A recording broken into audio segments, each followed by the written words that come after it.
on est chrétien, on est au service d'un Dieu qui défend le droit et la justice.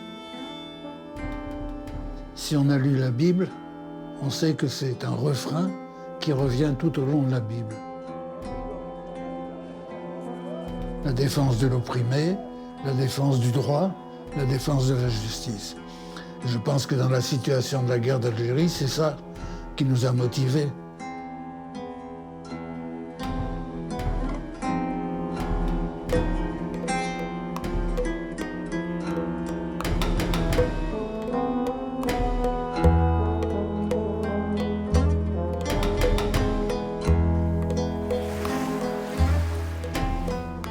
Novembre 1954.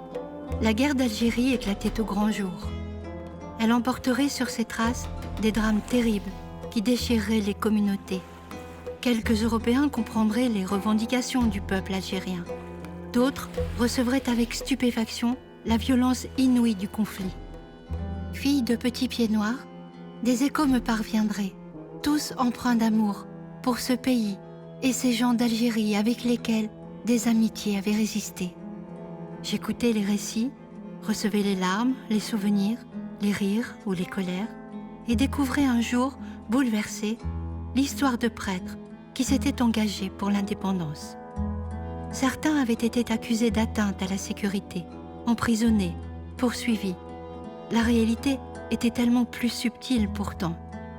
Ces prêtres étaient engagés avant tout sur les pas de l'Évangile. Ils ne niaient pas la réalité tragique vécue également par tout le peuple européen, ce peuple si loin des caricatures et des amalgames exposés au grand jour. Mais l'engagement de ces prêtres ouvrirait aussi un autre regard. Ils agissaient au nom de leurs convictions sur la dignité intrinsèque des hommes et de leur droit de vivre libre. Aucun film n'a raconté leur histoire, et ces hommes, pris dans la folie d'une guerre sans nom, se sont enfouis dans l'oubli. J'ai voulu leur rendre hommage. La communauté chrétienne, qui était majoritairement catholique d'Algérie, elle a été terriblement secouée, comme tout le monde, et terriblement divisée. Et le clergé a été divisé. Parce que les catholiques en Algérie, c'était les Européens. Donc c'était ceux qui faisaient partie de cette population coloniale, colonisatrice, quel que soit leur statut aux uns et aux autres. Et beaucoup de prêtres, et c'est logique, étaient solidaires de leur communauté, surtout quand il s'agissait des petits pieds noirs, des gens humbles. Mais en même temps, il y avait le mouvement de l'histoire. Et c'est ce qui a fait qu'un certain nombre de prêtres d'Algérie, d'évêques, se sont engagés aux côtés du mouvement indépendantiste. Présents en Algérie, bien avant le déclenchement du conflit, ils firent le choix délicat de soutenir ce qui faisait écho à leur conscience. Le légitime désir d'indépendance d'un peuple dont ils savaient les aspirations, les rêves, les espoirs, les révoltes. Louis Augroux, Pierre Mamet, Alfred Béranguet, Jean Urvoas, Bernard Boudourès, Christian Corre, Monseigneur Duval, le cardinal Liénard, Robert Davessy, Joby Kerlan, et tant d'autres encore. Qui se rappelle aujourd'hui de leur histoire? Ces gens qui se sont engagés aux côtés du peuple algérien, ils n'étaient pas anti-français. Certains ont été poursuivis pour atteinte à la sûreté de l'État, comme s'ils étaient des traîtres à la nation française. Mais non, en fait, c'est qu'ils avaient, encore une fois, compris qu'ils étaient dans le mouvement de l'histoire.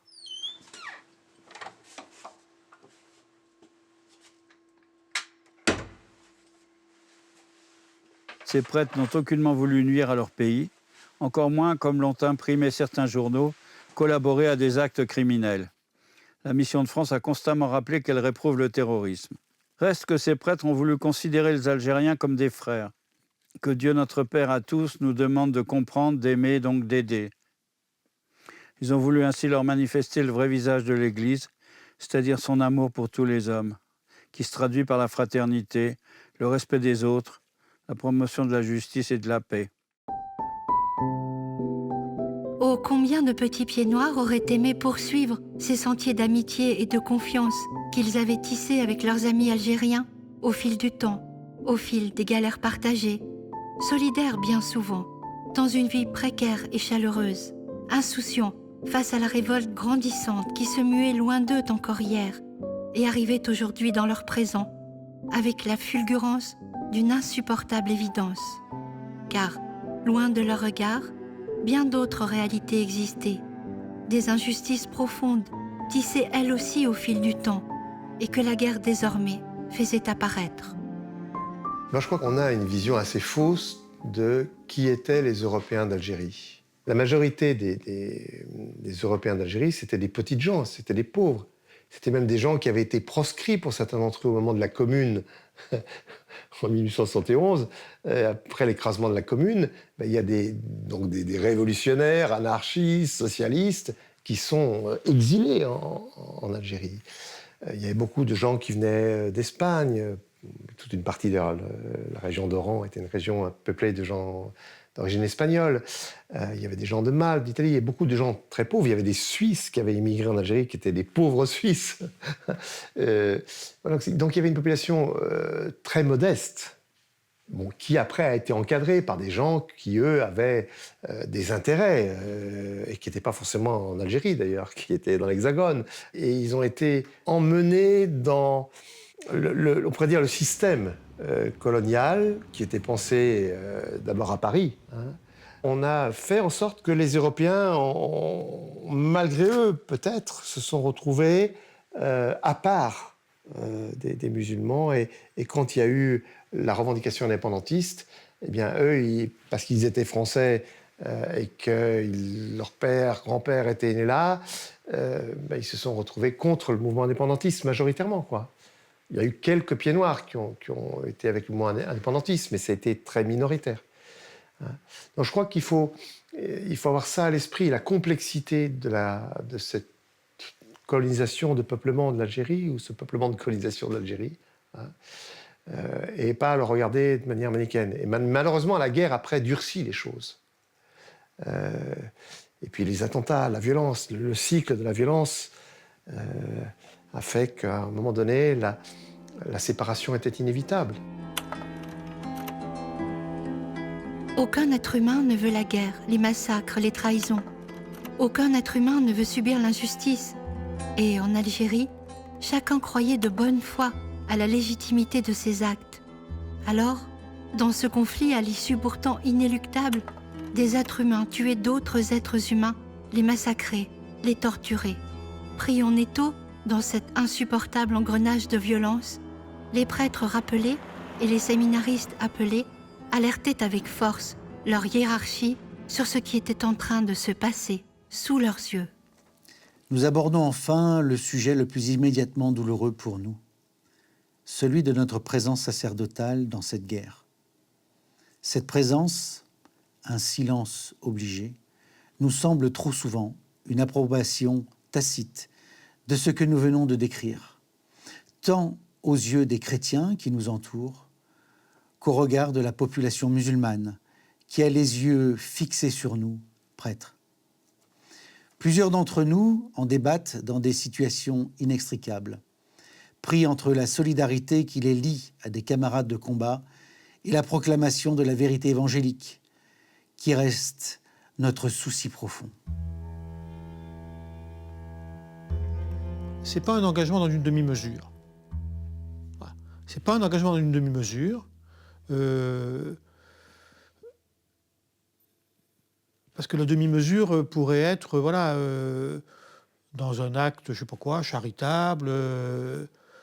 Non, en le relisant, c'est vraiment un engagement dans une fraternité à honorer. Et cette fraternité à honorer, elle va jusque-là.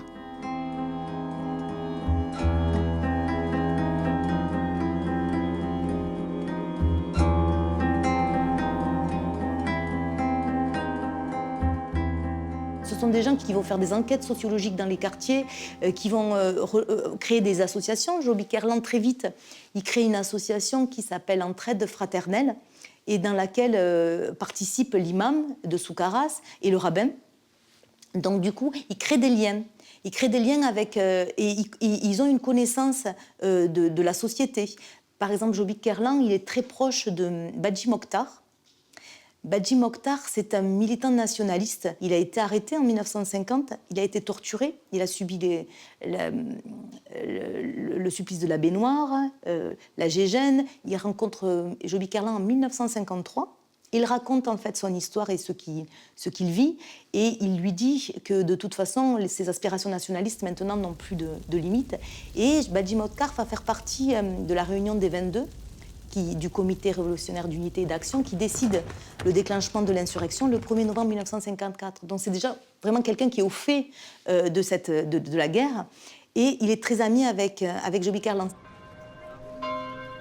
Donc, quand l'équipe de Soukaras est à Soukaras, elle partage la vie des Européens, elle est au service des Européens, mais elle est aussi au service de la population la plus pauvre. Et très, très vite, en fait, ils essayent de créer des liens entre tout le monde. Et comme ils sont conscients, ils ont l'information sur la façon dont les Algériens sont arrêtés, très vite, ils vont créer une association d'aide aux familles de détenus.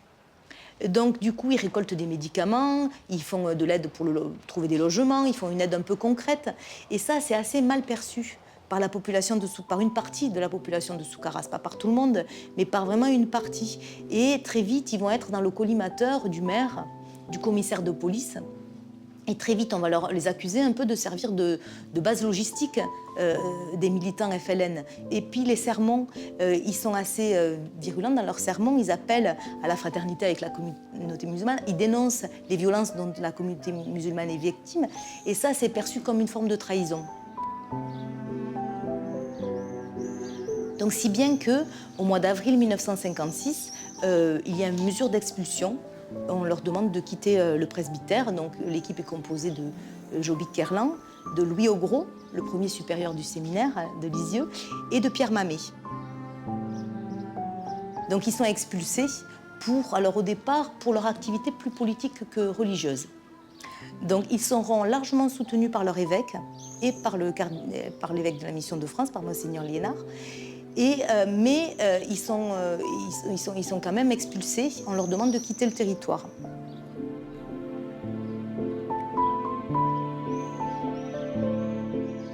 L'Évangile, elle a besoin de témoins. Et ça, c'est des prêtres qui ont vraiment témoigné de ce qu'est l'Évangile, de cet esprit de justice, de fraternité. Enfin, ils ont vraiment vécu comme des frères avec la population musulmane.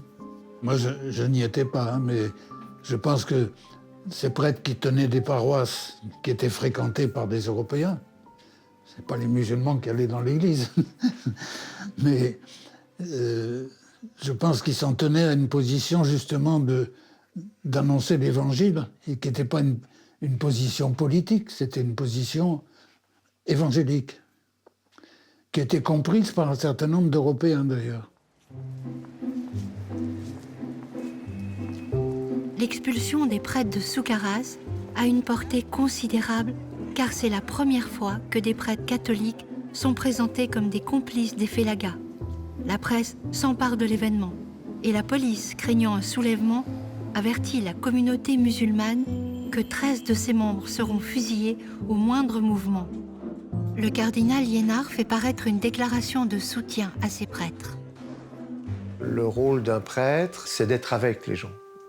D'un prêtre catholique ou orthodoxe, ou d'un pasteur protestant, en ce sens que nous sommes les disciples d'un Dieu qui est venu partager notre humanité, les disciples d'un Christ qui vient de Dieu et qui est venu se mêler à l'humanité en choisissant lui-même, c'était dans la logique de la révélation biblique. Voilà. Mais Jésus, il a été un juif de Galilée, d'abord. Parce qu'il fallait bien qu'il soit quelque part. Et il a été solidaire de son peuple. Alors, il n'a pas été un militant, mais il a été solidaire de son peuple. Voilà. Donc je crois que c'est ça. Les chrétiens, me semble-t-il, ils prennent au sérieux l'incarnation. Donc c'est pas étonnant que parfois ils se retrouvent pris dans des situations très diverses et même opposées, quoi.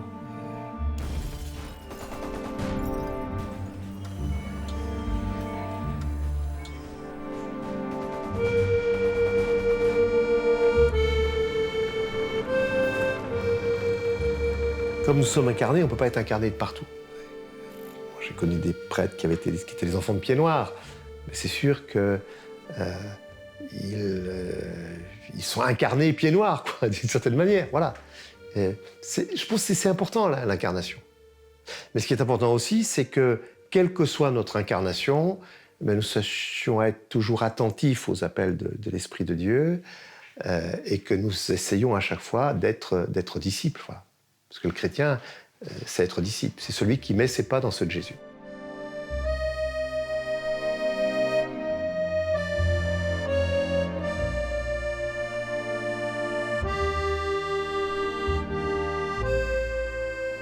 J'ai eu faim et vous m'avez donné à manger. J'ai eu soif et vous m'avez donné à boire. J'étais un étranger et vous m'avez recueilli. Nu et vous m'avez vêtu. Malade et vous m'avez visité. En prison et vous êtes venu à moi.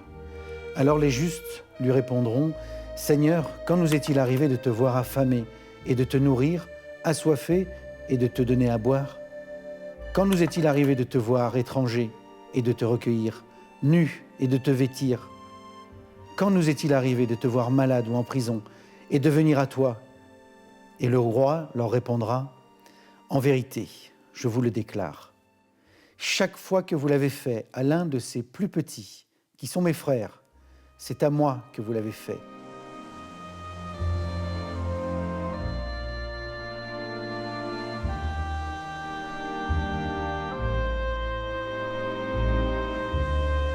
Le terrible engrenage de la guerre, attentats, répression, torture, vengeance de torture, transforme des êtres humains en monstres. Des ordres absurdes, innommables, sont prononcés depuis le gouvernement colonial et mis à exécution, de plus en plus couramment, dans un monde devenu fou où l'on arrache les âmes. Des militaires ne savent plus où est le bien, où est le mal. Des combattants du FLN se livrent aussi à des actes barbares envers leurs frères musulmans qu'ils considèrent trop modérés dans la lutte. La spirale de la haine détruit tout sur son passage, avec au centre des hommes, leur désarroi, leur détermination, leur revendication pour la liberté. Alors, il y a des choix que les prêtres doivent assumer au-delà des souffrances de chacun, des choix qui conduiront à l'indépendance, à la paix indispensable, des choix qui honorent, déchirent ou interrogent.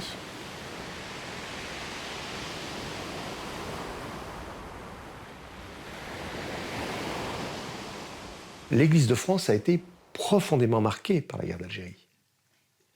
Et le clergé de France a été profondément marqué parce que une grande partie de ceux qui sont devenus prêtres ont été séminaristes pendant la guerre d'Algérie, ont été appelés pendant la guerre d'Algérie. Je ne sais pas le chiffre exact, mais il est assez important. Soit de séminaristes qui ont été appelés pendant la guerre d'Algérie, soit de jeunes prêtres, soit de prêtres qui ont été rappelés, parce qu'il y a eu les rappelés aussi pendant la guerre d'Algérie. Et alors ça a été un bouleversement très important dans leur vie. Et ça a joué sur l'Église de France. En ce sens que ces hommes qui pouvaient vivre dans un milieu clérical, je pense aux séminaristes notamment, tout à coup ils sont arrachés à leur séminaire, ils se retrouvent dans la vraie vie, enfin dans la vraie vie, et dans quelle vraie vie?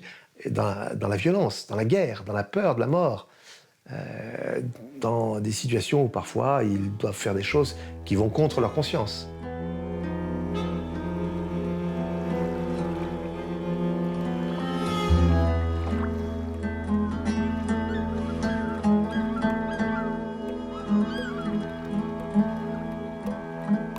J'ai un éclat de grenade dans le bras. Je me bats loyalement. Mais c'est tout ce que l'on peut me demander. Je voudrais me battre avec amour, si l'on peut dire. Peut-être considérez-vous que j'ai passé de l'autre côté.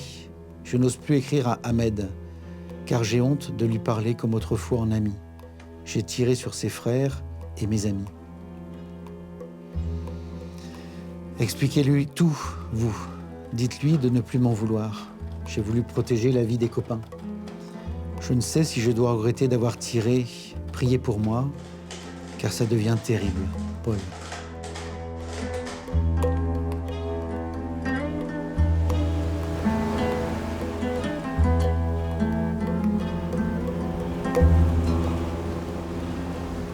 dont je vais vous parler m'est très pénible et surtout, je vous demande de ne pas en parler à mes parents.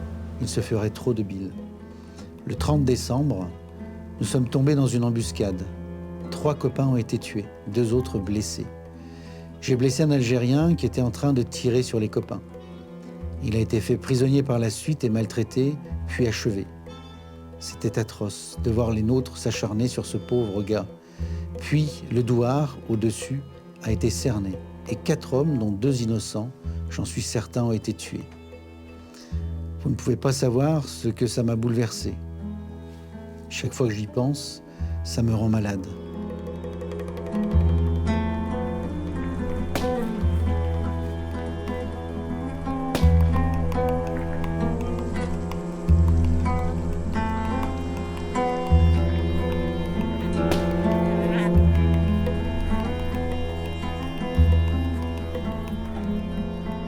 Ils se sont trouvés dans des situations de guerre pour lesquelles ils étaient évidemment pas prêts, mais en tout cas, ils étaient contraints, quoi, puisqu'on on a appelé, on a mobilisé des appelés. C'était pas simplement une armée de métiers. Hein. C'était les. Je me souviens, quand j'étais à Grenoble, d'avoir mangé un soir avec un jeune qui était en permission et qui revenait d'Algérie, et qui m'expliquait qu'ils entouraient quelques villages et qu'ils tiraient jusqu'à ce que plus personne ne bouge. Alors, je lui manifestais je ne sais quoi, enfin, en disant, écoute, c'est quand même bon. Et il me disait, mais de toute façon, nous, on ne peut pas faire autrement. Et puis, le lendemain, je l'ai rencontré, et puis il m'a dit, bah, tu sais, c'est toi qui as raison. Mais bon, c'est pour dire que ces jeunes, ils étaient pris dans un espèce d'étau entre des choses abominables, pour lesquelles ils étaient quasiment obligés. Et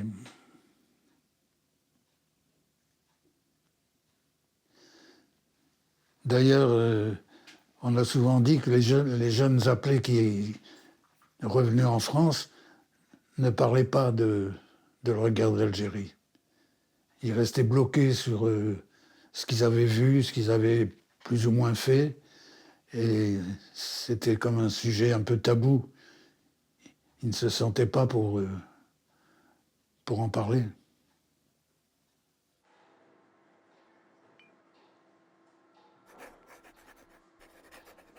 Comment dire l'indicible? Comment exprimer l'inexprimable? Désemparés, des appelés se confient aux prêtres. Les musulmans veulent leur indépendance, c'est bien, mais nous, on est ici, malgré nous. On aspire à retourner en France. Alors, pour en finir au plus vite, on bousille tout. Ça n'existe pas de pacifier avec l'armée. Dès janvier 1957, les quartiers d'Alger sont quadrillés et des milliers d'individus sont contrôlés chaque jour, au hasard, ou interrogés dans des centres occultes. L'année 57, c'est l'année de la bataille d'Alger et de la généralisation de la torture. Et les prêtres de la Mission de France connaissent des prêtres qui sont appelés ou rappelés en Algérie. Et ils reçoivent des documents, notamment le journal de bord de Gilbert Ruffnac, et c'est Jean Urvoas, qui a Puteaux, qui reçoivent des lettres, et notamment une lettre de Stanislas Hutin, dont le frère François-Régis Hutin a été séminariste à la Mission de France. Donc, il communique ces documents à ses camarades, ils reçoivent ces lettres, et dans ces lettres, en fait, ces prêtres témoignent des faits de torture dont ils ont été témoins.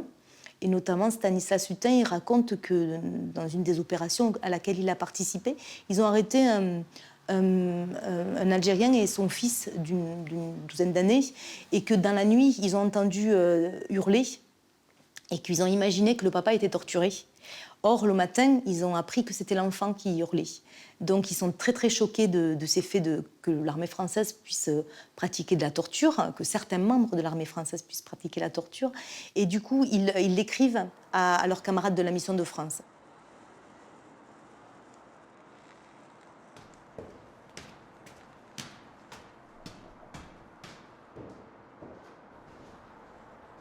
Les ponts créés entre l'Algérie et la France permettent aux terribles informations de remonter au grand jour.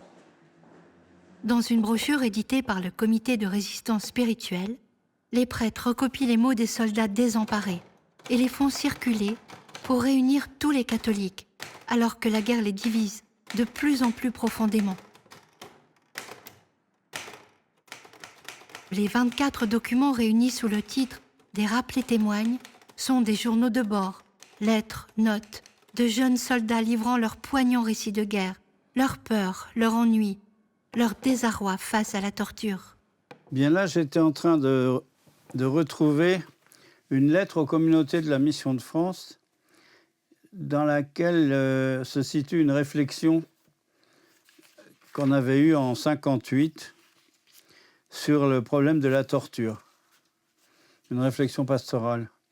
Et il y avait un jésuite, le père Martelet, qui nous avait aidés, qui était venu pour le problème de la torture, en particulier des jeunes qui reviennent d'Algérie et qui sont dans un premier temps assez dans le mutisme, enfin, qui ne parlent pas de ce qu'ils ont vu et ce qu'ils ont vécu. On était dans une Jeep, et puis c'était 1h30 de l'après-midi, et j'entends un coup de feu derrière moi, juste s'arrête, et on voit un gars qui était tué par terre, une balle dans la tête. On a ramassé le gars qui avait été assassiné, là, hein. On l'a chargé, puis on a dit on va l'emmener à l'hôpital pour le soigner.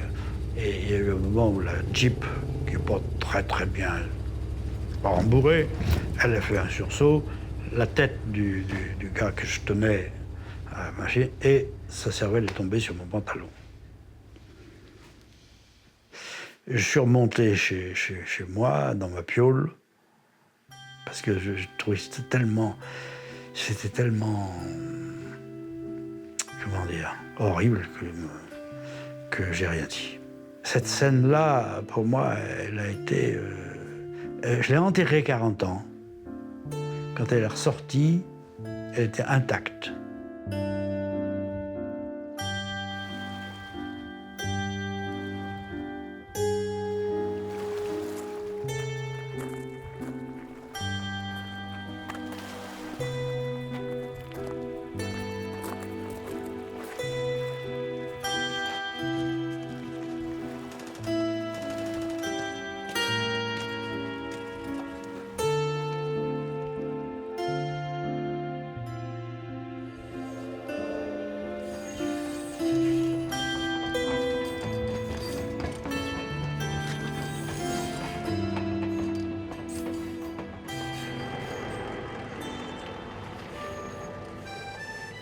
« 35 des 55 prêtres rappelés se sont retrouvés au Borge, Saint-Antoine, les 4 et 5 mars. Ils venaient de régions très différentes, représentant l'ensemble du territoire algérien.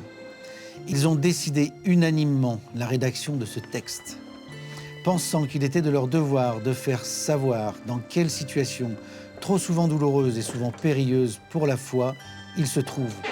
Il leur semble très important de noter dès le départ que les réflexions suivantes ne s'inspirent d'aucune opinion politique et ne tendent à aucune prise de position sur les solutions possibles aux problèmes algériens.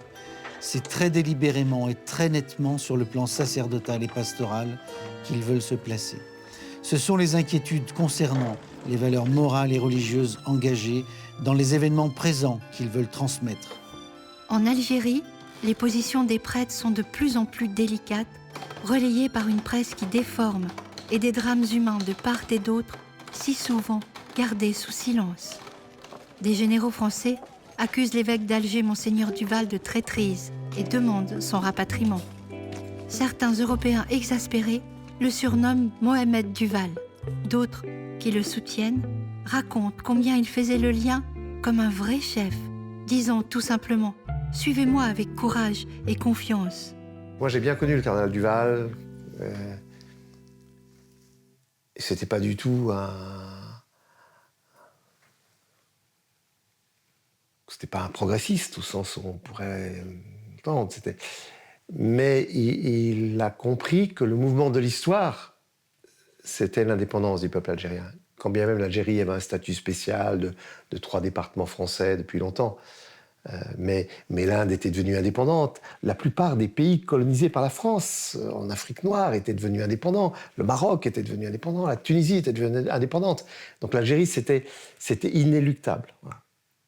Et il a fallu faire ce choix, en tout cas c'était le choix de Monseigneur Duval et d'un certain nombre de prêtres d'Algérie, de dire, eh bien, voilà, l'histoire a tourné et maintenant il faut être avec le peuple algérien qui réclame légitimement son indépendance. Donc ça a été crucifiant pour, je pense, pour si bien le cardinal Duval que pour les prêtres qui pouvaient être eux-mêmes nés certains étaient nés en Algérie, mais aussi d'autres qui étaient venus rejoindre l'Algérie et qui étaient solidaires de ce peuple européen. Ça a été crucifiant. Comment abandonner ces amitiés si profondes, tissées depuis l'enfance? Comment imaginer s'exiler dans un pays qui n'a jamais été le sien? Arracher ses racines et s'envoler loin de la terre où reposent ses parents, ses grands-parents et quelquefois ses enfants. Au-delà des haines et des trahisons engendrées par la guerre, il demeure encore tant d'amour entre certains Arabes et certains pieds noirs. De l'autre côté de la mer, pourtant, l'engagement de communautés chrétiennes pour faciliter l'accession à l'indépendance de l'Algérie se poursuit, avec son lot d'arrestations, de perquisitions, d'emprisonnements. Au Prado de Lyon, l'équipe du père Albert Carteron, surnommé affectueusement par les Algériens El Bir, c'est-à-dire le puits en arabe, pour son silence, est arrêtée. En plus d'avoir aidé des familles de détenus algériens, leur procurant nourriture et vêtements, ils ont caché des documents importants du FLN qu'un ami du père Carteron leur confiait. Les 3 prêtres du Prado profitent de leur procès pour dénoncer les sévices et les tortures subies par les musulmans qui ont été arrêtés avec eux. L'affaire du Prado fera grand bruit. Sur l'engagement que le Prado a pu prendre à Lyon, il me semble que c'était un peu dans cette lignée d'une sorte d'aspiration à une écoute et à une reconnaissance de cette diversité. Et voilà qu'il y avait droit de citer aussi dans cette situation et dans les aspirations à l'indépendance d'un peuple, quoi. Le rapport entre le fait d'être prêtre du Prado, dans la proximité avec les populations, quelles qu'elles soient, là où nous nous trouvons, puisqu'aujourd'hui il y a des prêtres du Prado dans plus d'une quarantaine de pays, se manifeste surtout dans la proximité avec les plus pauvres. Donc on est un peu dans cette logique d'une vie avec les peuples, avec les gens les plus simples. Et je pense que pour beaucoup d'entre eux, il y a aussi la participation à des aspirations, j'oserais dire, d'engagement ou de croissance humaine et surtout de respect de la dignité humaine. L'engagement vient toujours dans la connaissance du fondateur du Prado, du Père Chevrier. Et donc, d'une part, il y a un élan spirituel, mais pas pour se détacher du contexte de vie, de l'histoire. Au contraire, le Père Chevrier dit j'ai fait le choix de suivre de plus près Jésus-Christ pour trouver dans cette décision l'efficacité d'une mission. Parce que toujours on est appelé à devenir disciple, toujours on est appelé à redire soi-même devant le Christ, l'accueillir et aussi regarder où le Christ t'oriente, où est-il aujourd'hui, sinon dans les contextes, dans les gens qu'on rencontre.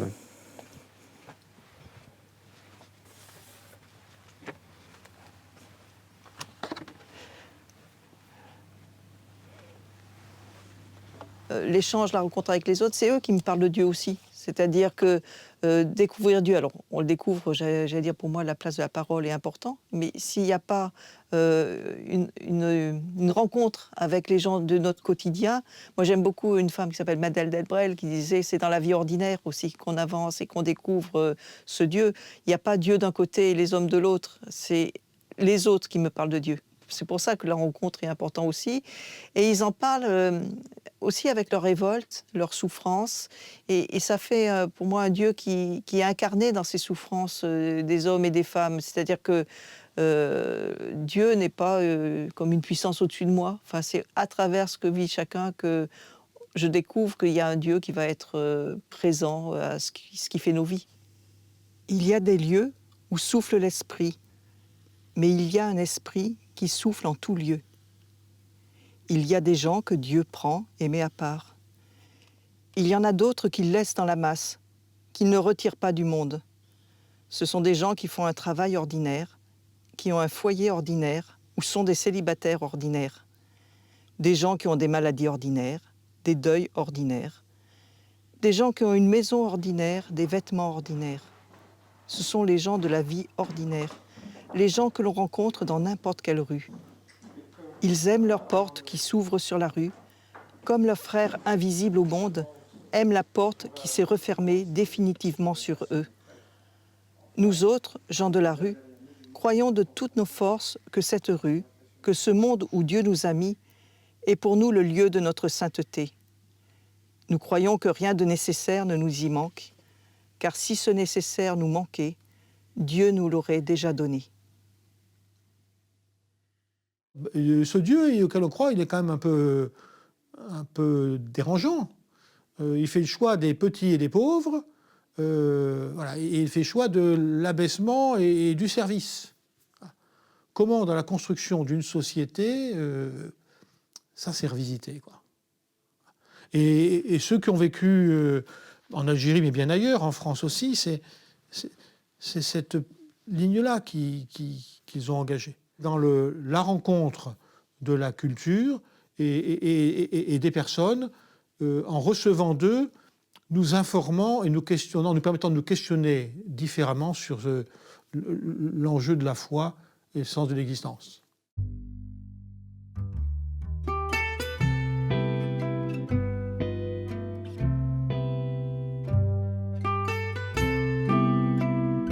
Pour nous chrétiens, ce Dieu du Sinaï s'est fait connaître par Jésus-Christ et son Église, comme étant notre Père, comme ayant dessein de rassembler effectivement tous les hommes dans sa famille, dans une société de frères. Et par son esprit, il veut nous communiquer son amour universel et désintéressé, afin que nous nous aimions les uns les autres de l'amour même de Dieu dont il nous aime. C'est ce que nous appelons la charité. Et cette charité, si elle est vraiment présente dans nos cœurs, doit nous commander certaines attitudes précises, en particulier celle-ci. Interdiction de porter condamnation contre telle ou telle catégorie d'hommes sous le seul prétexte qu'ils appartiennent à telle classe, nation, race ou civilisation. Interdiction de nourrir en nous quelques complexes de supériorité pour raison d'appartenance à telle classe, race, nation ou civilisation. Nous savons, nous, chrétiens, que le péché ou la barbarie ont leurs racines dans le cœur de l'homme, que tout homme, quel qu'il soit, est susceptible, s'il est dominé par ses passions, de se laisser entraîner aux pires dégradations. Pour le chrétien, en face de la misère humaine, il n'y a plus ni patrie, ni ami, ni ennemi. Il n'y a plus que Jésus-Christ qui nous appelle au secours.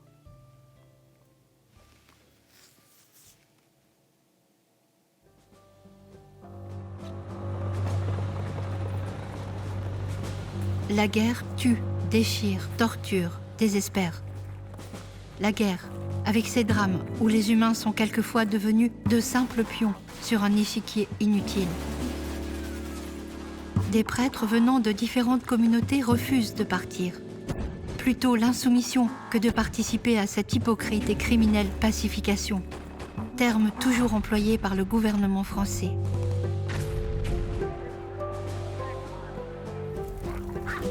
Tandis que la guerre poursuit son escalade, les prêtres engagés poursuivent inlassablement leur mission fondamentale d'information.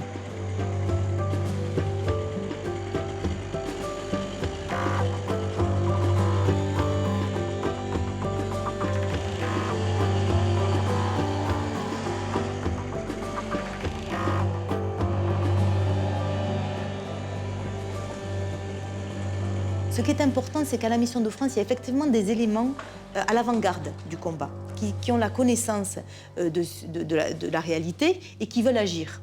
Donc on a là des noms comme Jean Urvoas, Robert Davezy, Joby Kerlan, Pierre Mamet, Bernard Boudouresque, mais il y a aussi tout un tas de personnes qui veulent que l'institution tout entière prenne position. Et en janvier 1958, au mois de janvier, du 22 au 24 janvier, il y a une session consacrée à l'Algérie qui réunit des représentants de toutes les équipes de la Mission de France. Et à l'occasion de ces rencontres-là, les prêtres les plus mobilisés veulent que le cardinal Liénard rende des conclusions qui dénoncent non seulement la torture et qui soutiennent le droit à l'indépendance des Algériens. Et donc on est quand même qu'en janvier 1958, et à l'issue de ces journées de réflexion, dans la nuit, après des débats houleux et après des débats et des contradictions avec le cardinal Liénard, ils arrivent à faire signer un texte par le cardinal Liénard, qui sont ce qu'on va appeler les conclusions de mars 1958, puisqu'elles vont paraître dans la lettre aux communautés. Le journal de la Mission de France, en mars 1958, est largement reprise dans la presse. Et dans ce texte, on peut lire « Il n'est pas traître à sa patrie, le chrétien qui exige le respect des droits des autres. Il ne démoralise ni l'armée, ni la nation. Le chrétien qui condamne certaines méthodes inhumaines. Il est au contraire fidèle à sa patrie, en essayant de promouvoir sa vraie grandeur. Prêtre de l'Église catholique, fondé par le Christ pour toutes les races et toutes les civilisations de la terre, nous n'avons pas le droit de nous enfermer dans des vues étroitement nationalistes. Nous devons témoigner que l'Église ne se confond avec aucune nation déjà existante. Elle considère comme un bien la formation de nations nouvelles. La mission de France prend officiellement position en faveur de l'indépendance du peuple algérien. Face à cette décision, la presse applaudit ou s'indigne avec violence. Notre stupéfaction et notre douleur sont telles que nous n'arrivons pas à croire que cet abrégé des thèses anti-françaises ait reçu, comme on nous le dit, l'approbation du cardinal Liénard. Le vicaire de la mission Jean Venatier réagit en expliquant ce qu'est pour lui être un vrai patriote français. Croyez que notre amour de la France reste sans faille. Nos jeunes séminaristes, comme ceux de tous les autres diocèses, servent cette France en ce moment en Algérie. Nos communautés là-bas essayent de répondre à ces appels inlassablement répétés du grand évêque et Monseigneur Duval pour faire des ponts entre musulmans et chrétiens, entre arabes et français, dans une amitié loyale. Mais, malgré les appels successifs et désespérés pour la paix, la spirale infernale de violence s'intensifie et les attentats succèdent aux tortures qui succèdent aux attentats. Et dans le cadre de cette vague d'attentats, un attentat est décidé contre Jacques Soustelle, alors ministre de l'Information, qui a lieu le 15 septembre 1958, avenue de Friedland à Paris. Et le militant qui a tiré sur Jacques Soustelle, c'est Robert Davezy qui lui a fait passer la frontière. Il a ensuite été hébergé par Bernard Boudouresque et le frère et la sœur de Robert Davezy. Donc, lorsqu'il est arrêté, il est dans la voiture de la police promenée dans les quartiers. On lui demande où c'est qu'il a été hébergé. Il retrouve les appartements de ces 3 personnes. Donc, du coup, ils sont arrêtés. Et très vite, la mission de France tout entière est soupçonnée d'apporter une aide logistique au FLN. Donc, 23 communautés de la mission de France vont être perquisitionnées en septembre 1958, en octobre 1958, le séminaire de Pontigny, le secrétariat. Et on cherche donc si ces communautés cachent des armes et si ils cachent Robert Davezy, qui est lui prévenu par Emmanuel Deschamps qu'on le recherche. Donc il va se cacher à Paris et ensuite partir à Cologne. Robert Davezy sera arrêté quelques mois plus tard, comme son ami Bernard Boudouresque. Les charges contre le père pèsent lourd, même si nombre de ses amis, ou partisans de son engagement, essayent en vain de le faire libérer, comme l'écrivain catholique François Mauriac, toute une partie de l'opinion qualifie le prêtre de terroriste. Lettre pastorale du cardinal Liénard, 10 octobre 1956. Bernard fut incarcéré à la prison de Fresnes le 15 octobre 1958 et reçut la visite du cardinal Liénard qui l'embrassa à la grande surprise des gardiens. Se liant d'amitié avec ses co-détenus algériens, célébrant la messe dans sa cellule, il resta incarcéré jusqu'au 4 février 1959, date à laquelle il fut mis en liberté provisoire.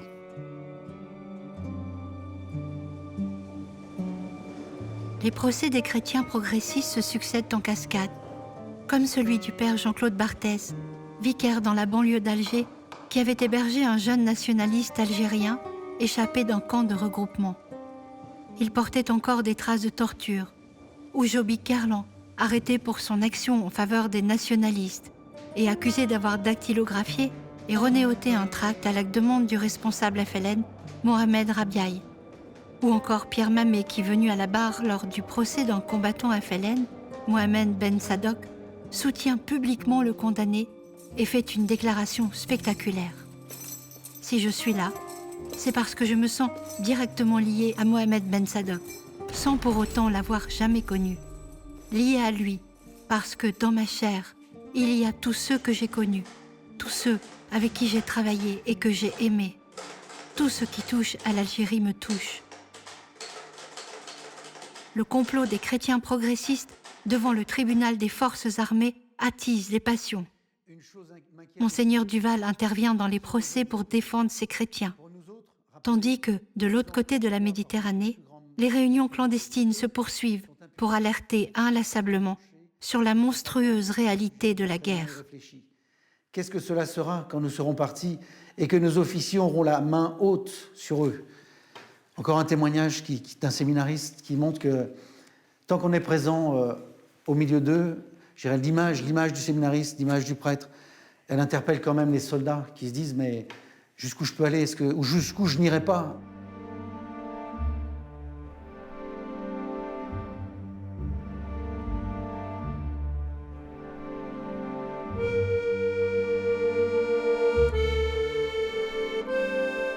Le 14 janvier 1959, le séminariste de la mission Jean-Claude Rodari, qui avait tout d'abord refusé de partir en déclarant « Je refuserai d'obéir à tout ordre qui serait contraire à la morale chrétienne », est tué dans les Aurès. Très lié avec la population autochtone, sa mort enflamme le débat sur l'insoumission des prêtres et des jeunes séminaristes qui refusent de servir l'armée française en Algérie. Les souffrances étaient là, avec la peur de perdre son âme et la peur de mourir.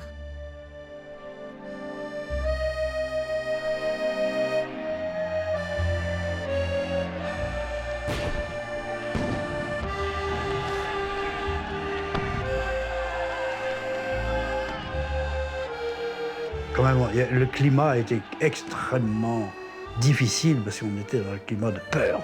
Moi, quand je partais en patrouille, je me disais, est-ce que tu vas revenir? Ben voilà, on est là pris, on est pris dans un truc et puis on n'a plus rien à y faire, il faut obéir, quoi. Hein. Il n'y a rien à faire. On ne peut que gérer au fur et à mesure. Pas évident, hein. Il y a une pression telle, il y a peu à peu une peur qui vous saisit là. Et là, j'ai quelques passages que je raconte dans mon livre là, qui sont chez moi absolument intacts.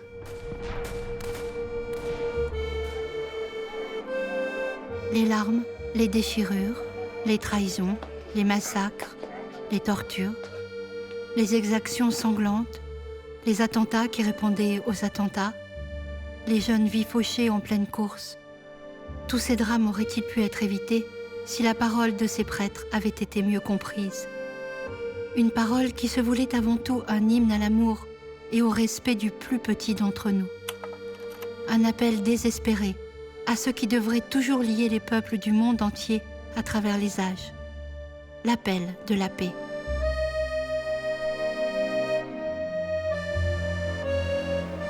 L'histoire aurait-elle pu alors écrire autrement cette page si douloureuse de l'indépendance algérienne? Les cicatrices de part et d'autre de la mer auront tant de mal à se refermer. Les regards auront tant de mal aussi à se rencontrer, se respecter, se comprendre. Et pourtant, le Mektoub était écrit depuis si longtemps, ce destin qui appelle l'humanité à vivre libre.